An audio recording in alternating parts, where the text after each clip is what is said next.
Yeah, up next, the next part of our calculus journey, tangents to graphs of functions.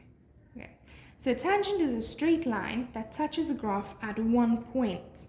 Now, you should think, where have we dealt with one point, gradient at a point? So if I take our old notes, if we look when we did gradient at a point, we said we worked from average gradient, so 2 points, 2 points, 2 points to gradient at a point, which is where it touches once. Now, this blue line, it touches once. Doesn't that look like a tangent? Yes, perfect. Okay. So now when we use tangents to a graph function, we are going to work with gradient at a point, and that's very important.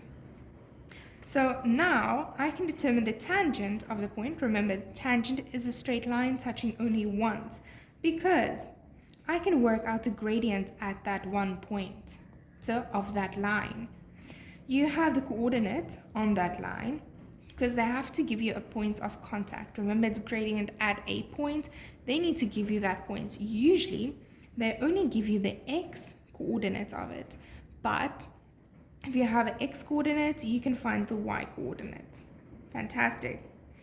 Now you have a gradient, you have an x, and you can substitute all of those into your straight line and solve what you don't have yet.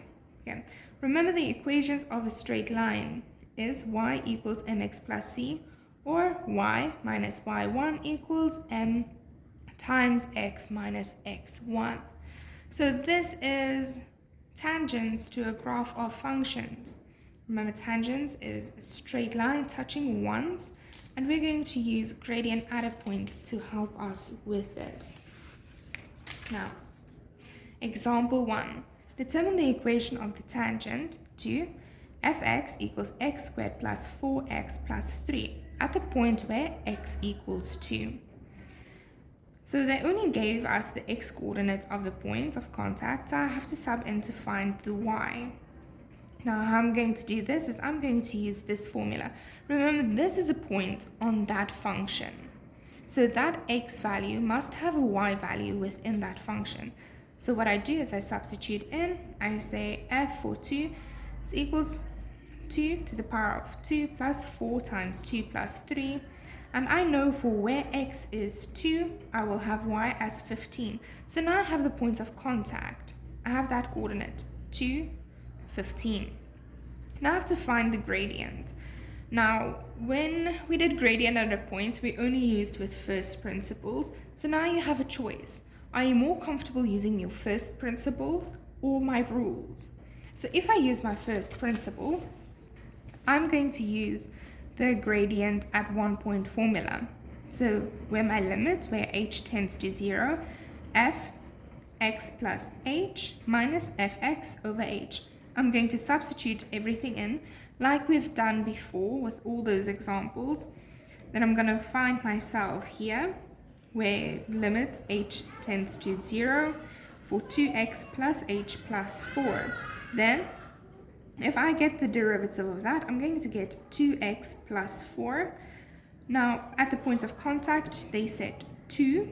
So I'm going to substitute 2 in. And then I know it is 8. So my gradient, where x equals to 2, is 8. Or I can use my rules, which is x to the power of 2 plus 4x plus 3. So 2 times 1 is 2. 2 minus 1 is 1. Now, x to the power of 1, 1 times 4 is 4, x to the power of 0 then, which is 1, and my constant is 0. Again, I substitute 2 in and I find 8. So now you see, it doesn't matter whether you do the first principles or the rules, you should get to the same answer. Now, if I can make a suggestion, the rules are much quicker to follow. In a test where you're pressured for time, try to do the rules. It's easier and you're less likely to make a mistake. But if you can't remember them, please go back to your first principles, and vice versa. If you can't remember your rules, first principles, if you can't remember your first principle rules, unless they ask specifically for first principles. But like in this case, you can see the only question they ask here is determine the equation of the tangent to that line. Okay, so don't worry about whether you use first principles or rules. Now I have a coordinate and the gradient. So when I have a coordinate, x and y, and I have the gradient, I can go to my straight line formula, which is y equals mx plus c. Now I substitute in what I have. I have my y, which is 15. I have my gradient, which is 8. I have my x, 2, and now I need to solve c. When I solve c, I get it as -1. Now, when I need to substitute back, I can't leave here. If you leave it here, you're not going to get your marks. So y equals 8x minus 1. So my final answer for this question is, because they ask determine the equation of the tangent, my answer would be y equals 8x minus 1. And that's that.